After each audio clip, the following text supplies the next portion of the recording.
Hola, en este video veremos las formalidades. Y para comenzar, hay que recordar la teoría del acto jurídico. Están los requisitos de fondo o internos de los actos jurídicos, que son la voluntad, la capacidad, el objeto y la causa. Y además de los requisitos mencionados anteriormente, la ley puede exigir en ciertos casos que el acto jurídico se celebre bajo ciertas formas, y este requisito externo se llaman formalidades. La regla general, acorde al principio del consensualismo, que es parte del principio de la autonomía de la voluntad, presente en nuestro Código Civil, establece que para que un contrato nazca a la vida jurídica, basta el acuerdo de las voluntades. Ahora bien, esta regla general tiene excepciones. Y aquí hay que recordar la clasificación de los contratos consensuales, contratos solemnes y contratos reales. Por lo tanto, como hemos dicho, la regla general es que los contratos sean consensuales, o sea, basta solo el acuerdo de voluntades para que nazca a la vida del derecho. Excepciones a este principio serían los contratos solemnes y los contratos reales. Por lo tanto, si en los contratos solemnes no media la solemnidad o en los contratos reales no media la entrega de la cosa, el contrato no nace.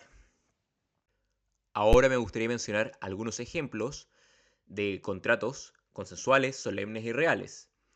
Los contratos consensuales, que es la regla general, en que basta solo el acuerdo de voluntades para que el contrato nazca. Ejemplo de esto sería la mayoría de contratos. Y un ejemplo clásico sería la compraventa de bienes muebles. En los contratos solemnes, en que tiene que mediar la solemnidad para que el contrato nazca, el ejemplo clásico es la compraventa de bienes raíces, que debe hacerse por medio de escritura pública. Y ejemplo de contratos reales, podemos mencionar el depósito o el comodato. Y en este último caso, en los contratos reales, debe mediar la entrega de la cosa para que el contrato nazca. Me gustaría mencionar, para que ustedes sepan, que algunos autores hacen una subclasificación en los contratos consensuales entre contratos propiamente consensuales y los consensuales formales. ¿Esto por qué? Porque de esa manera, hablando de contratos consensuales formales, como una forma de atenuación al consensualismo puro, en donde el acto jurídico nace, pero no será eficaz, porque hay que cumplir ciertas formalidades. Ejemplo de esto, podemos, podemos mencionar la cesión de crédito, en que es un acto consensual, pero la norma nos pide de que se notifique al deudor. Entonces, si no se hace eso de notificar al deudor, el acto sería inoponible. O también podemos mencionar ciertos contratos que se deben cumplir ciertas formalidades habilitantes. Pensemos en los casos que la mujer quiere disponer de un bien y está casada bajo la sociedad conyugal y necesita la autorización del marido. Bueno, en todo caso esto lo vamos a explicar más adelante, los distintos tipos de formalidades. Solamente quiero que sepan que algunos autores hacen una subclasificación. Lo mencioné anteriormente, de saber cuándo un contrato nazca, dependiendo si es un contrato consensual, solemne y real, tiene importancia práctica, ya que si sabemos cuándo un acto jurídico nació, podemos saber cuándo produce sus efectos y desde qué momento. Por lo tanto, desde el momento que el contrato nació, va a producir todos sus efectos y todo lo que eso implica. Bueno, y para empezar, ¿qué es una formalidad? Podemos decir que son aquellos requisitos que exige la ley para la forma o aspecto externo de determinados actos jurídicos y que deben cumplirse en la celebración de tales actos o en la oportunidad prevista por la ley para su perfeccionamiento o plena eficacia. Y nos podemos preguntar si la formalidad constituye un requisito de existencia o de validez de los actos jurídicos. Y ante esta pregunta hay que decir que no todas las formalidades constituyen requisitos de existencia o de validez de los actos jurídicos, ya que habrá que verlo esto caso a caso, ya que existen diferentes formalidades y estas formalidades tienen diferentes finalidades. Y esto lo vamos a ver inmediatamente viendo la clasificación de las formalidades, que tienen diferentes categorías. Y esta es la clasificación de las formalidades. Hay formalidades que son solemnidades y hay formalidades que no constituyen solemnidades. Dentro de las formalidades que son solemnidades están las solemnidades propiamente tales. Y dentro de la categoría de formalidades que no constituyen solemnidades están las formalidades habilitantes, las formalidades de publicidad y las formalidades de prueba. Y aquí vamos a explicar cada una de estas. Pero antes, me gustaría decir la importancia de esta clasificación, ya que si estamos hablando de una solemnidad que la ley exige para un acto particular, aquí estamos hablando de un requisito esencial para la existencia de este acto. Por lo tanto, si se omite, el acto no habrá llegado a nacer. No existe, es inexistente. Habría una apariencia de acto, pero no existiría en la vida jurídica. Y dependiendo de la teoría que se siga, el acto sería inexistente o de nulidad absoluta. Entonces, cuando estamos hablando de una solemnidad propiamente tal, estamos hablando de un requisito de existencia del acto jurídico, que es muy importante, ya que si se omite, el acto no nace. Las otras formalidades que no constituyen solemnidades producen otros efectos. El acto jurídico nace, pero produce otras consecuencias. Por ejemplo, la nulidad relativa, como lo podemos ver en el caso de las formalidades habilitantes, o también la inoponibilidad, en el caso de las formalidades de publicidad, o también la inadmisibilidad de un medio de prueba, en el caso de las formalidades de prueba. Esto igualmente lo vamos a ver después. Por lo tanto, dependiendo del tipo de formalidad, podemos hablar si es un requisito de existencia o un requisito de validez del acto jurídico, ya que si es una solemnidad propiamente tal, estamos hablando de un requisito de existencia. Y para comenzar, hablaremos sobre las solemnidades. ¿Qué podemos decir que son? Son requisitos externos de los actos jurídicos exigidos por la ley en atención a la naturaleza del acto o contrato y no en atención del estado o calidad de las partes que lo celebran. Entonces son requisitos externos que la ley establece en atención a la naturaleza del acto o contrato que se ejecuta o celebra. Y como habíamos dicho, constituyen un requisito de existencia del acto jurídico. Y también me gustaría recalcar que son requisitos externos que la ley establece. Por lo tanto, es la ley la que establece las solemnidades, no las partes. Entonces, las partes no podrían crear solemnidades, ya que solamente le compete a la ley. La ley solamente establece las solemnidades. ¿Y cuáles son las características de las solemnidades? Primero, que son excepcionales. Como habíamos dicho anteriormente, la regla general, acorde al principio del consensualismo, conforme al cual la celebración de los actos jurídicos baste solo el consentimiento, para que nazcan a la vida jurídica. Pero una excepción a esta regla serían los contratos solemnes. Por lo tanto, de ahí que la exigencia de la solemnidad sea una situación excepcional, por lo que se requiere de una ley que lo establezca. También las solemnidades son de derecho estricto, porque tienen un carácter excepcional y consecuentemente su aplicación es restrictiva. No puede exigirse el cumplimiento de solemnidades a actos distintos de los que el legislador ha señalado expresamente. Es decir, no se puede extender. Y por último, por regla general, son el único medio de prueba de los actos solemnes.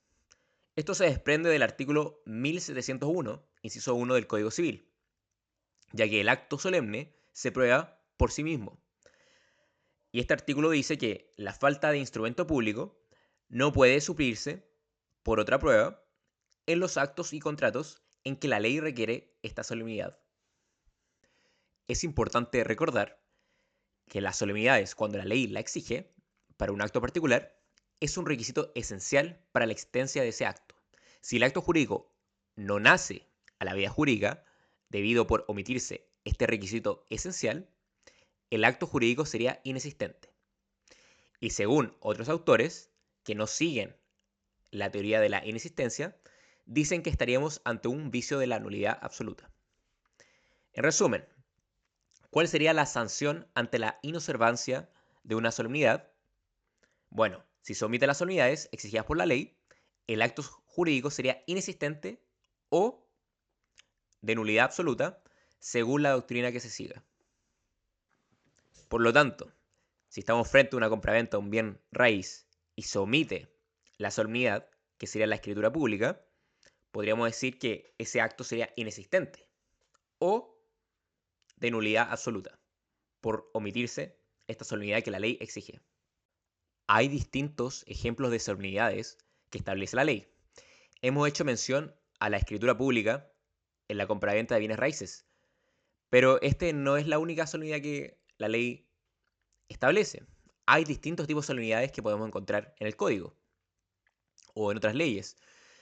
Bueno, el ejemplo clásico que hemos dicho es la escritura pública, en el caso de la compraventa de bienes raíces. Pero también hay otro tipo de solemnidades, por ejemplo, en el contrato de promesa, que debe constar por escrito.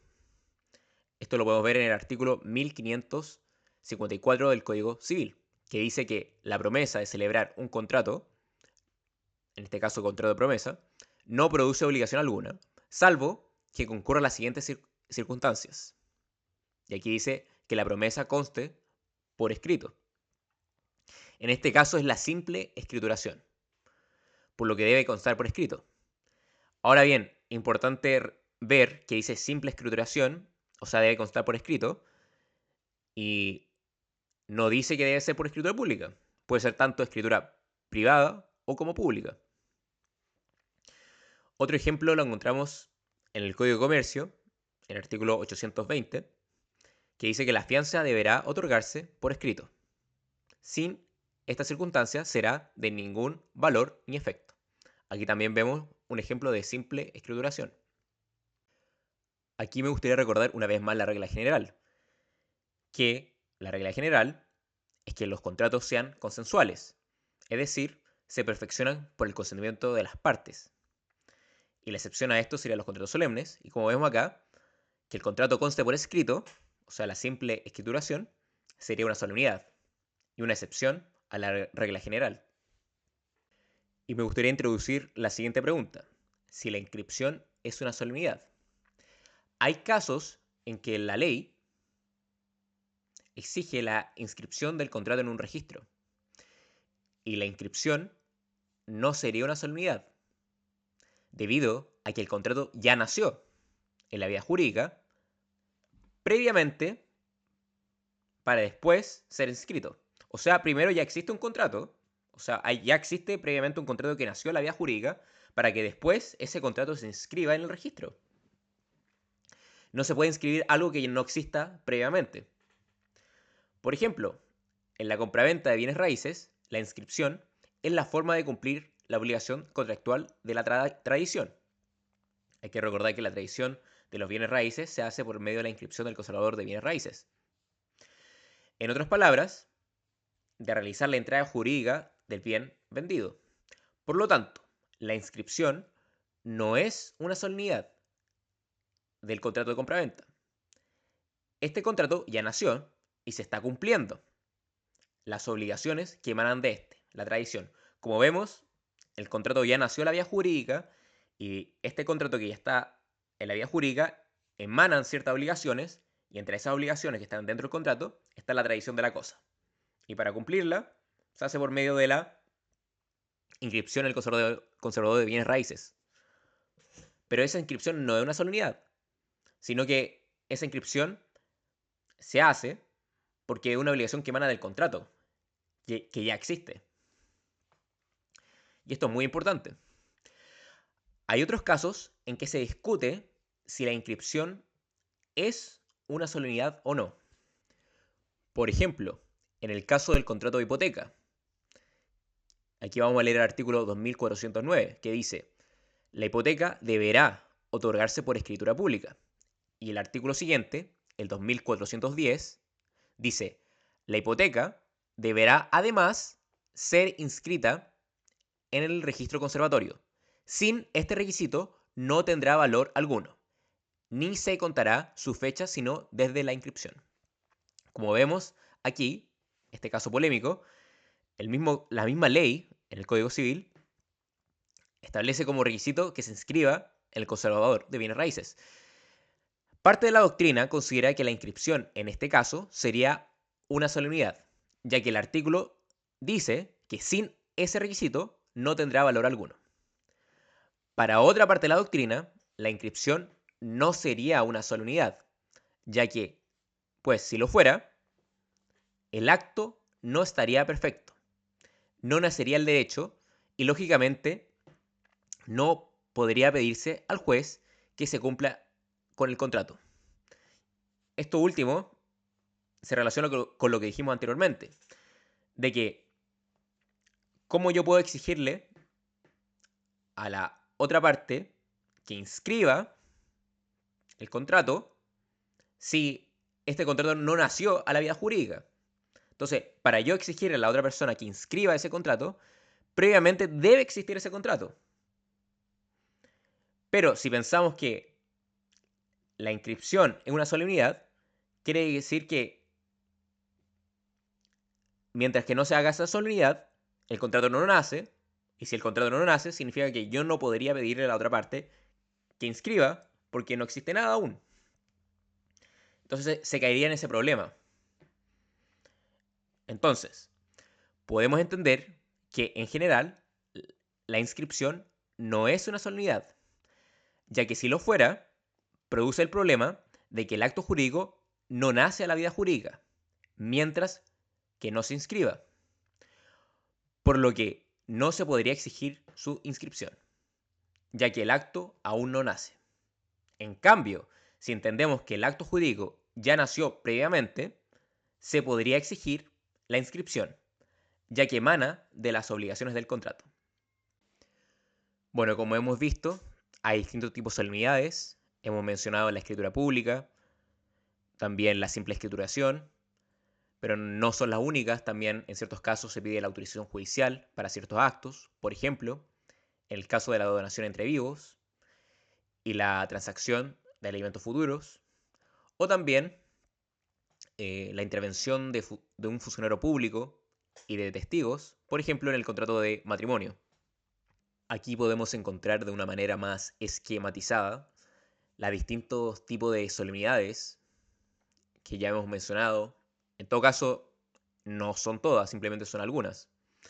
Por ejemplo, la escritura pública en ciertos actos, la simple escrituración, la presencia de un funcionario público, la presencia de testigos, la autorización judicial, etc.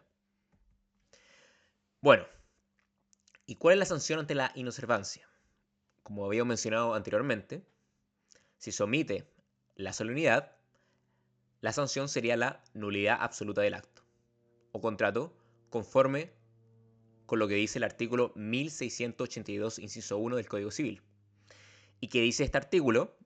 En su inciso primero, la nulidad producida por un objeto o causa ilícita y la nulidad producida por la omisión de algún requisito o formalidad que las leyes prescriban para el valor de ciertos actos o contratos en consideración a la naturaleza de ellos y no a la calidad o estado de las personas que los ejecutan o acuerdan, son nulidades absolutas.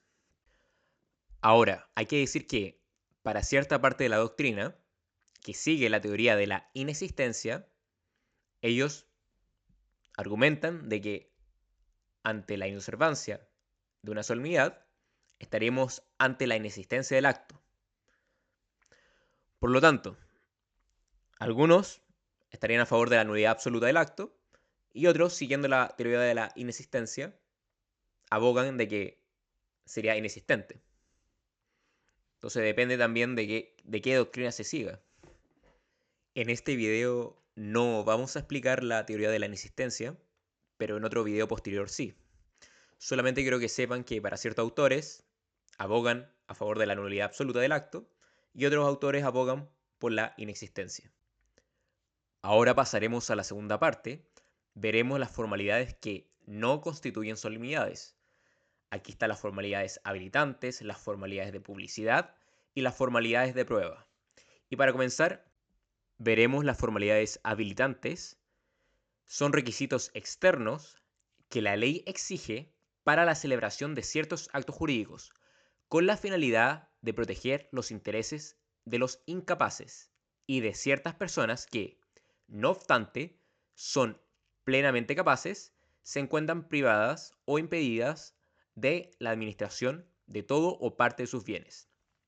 En resumen, son requisitos externos establecidos para el valor de ciertos actos en atención al estado o calidad de las partes que los ejecutan o celebran.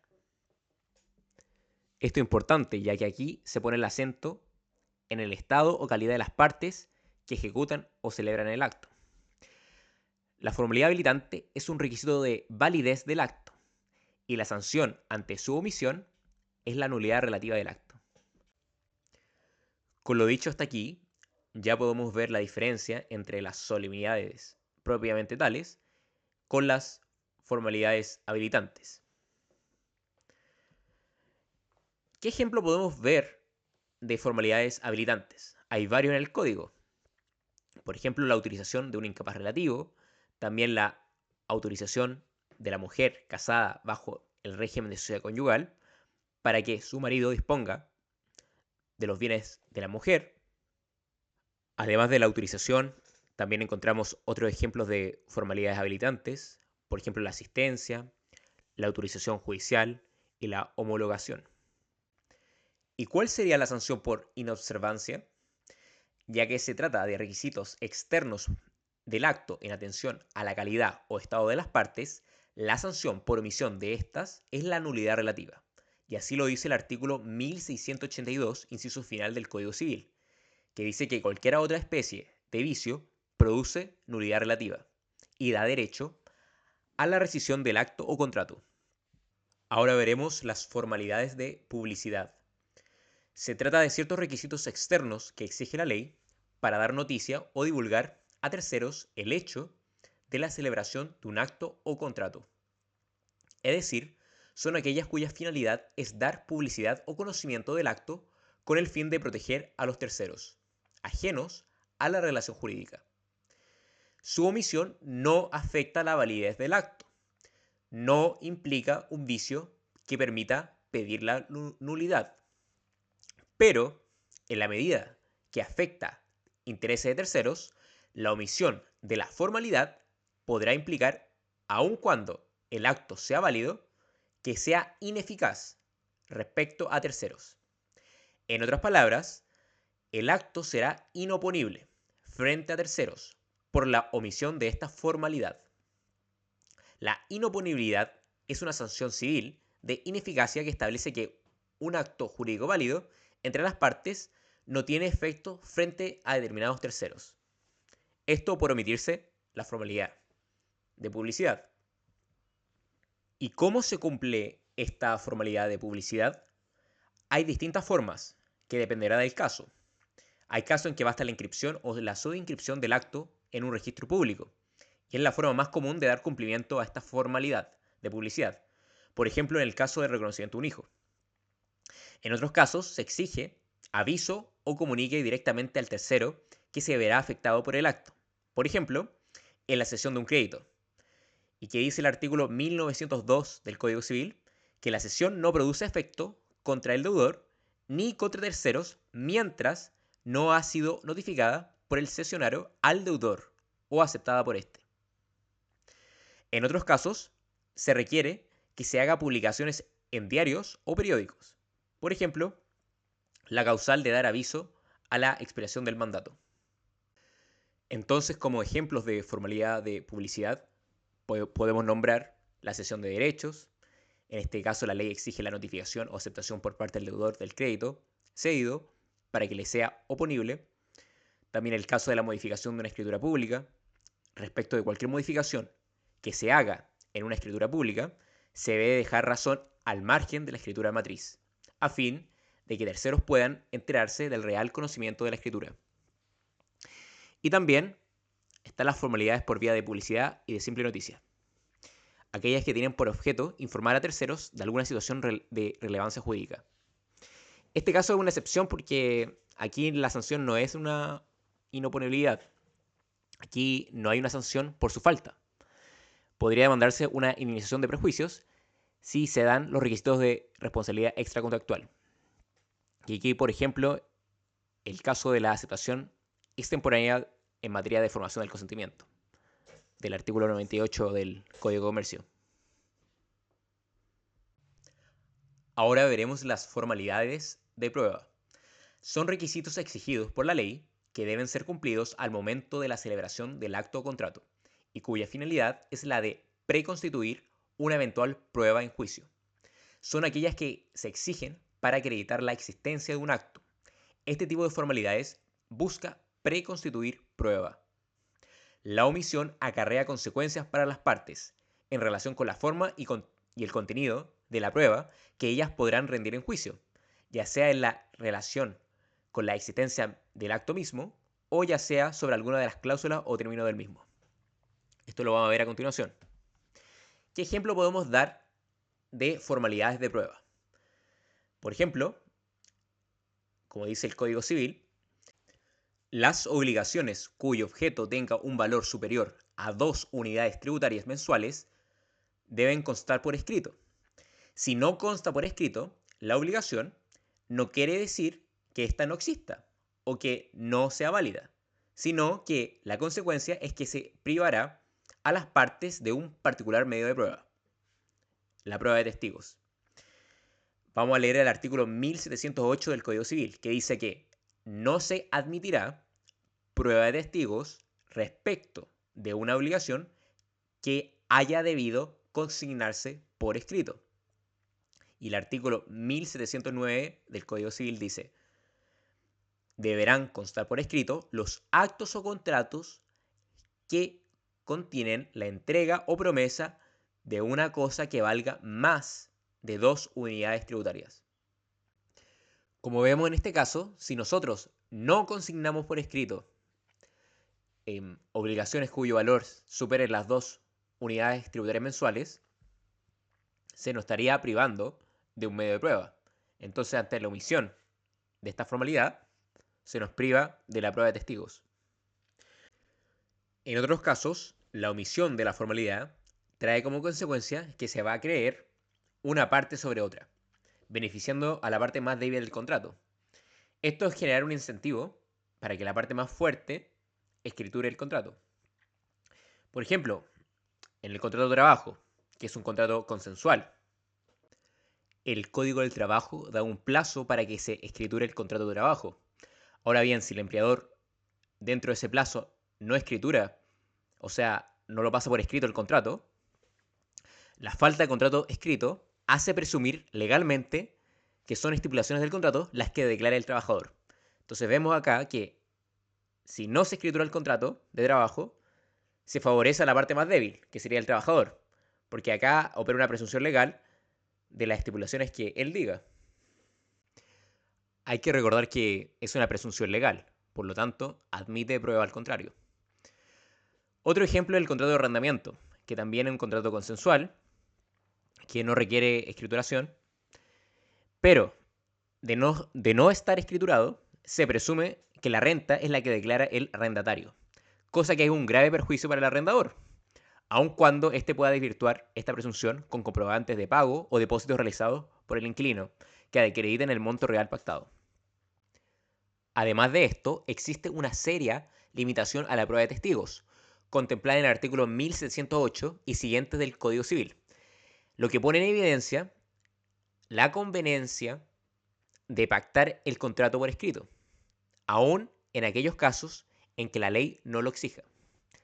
Y aquí me gustaría recordar un fallo de julio de 1985 de la Corte Suprema, que ratifica este principio al establecer que, aunque el contrato de arrendamiento es consensual, su existencia no puede probarse por testigos, sino dentro de los límites del artículo 1709 del Código Civil.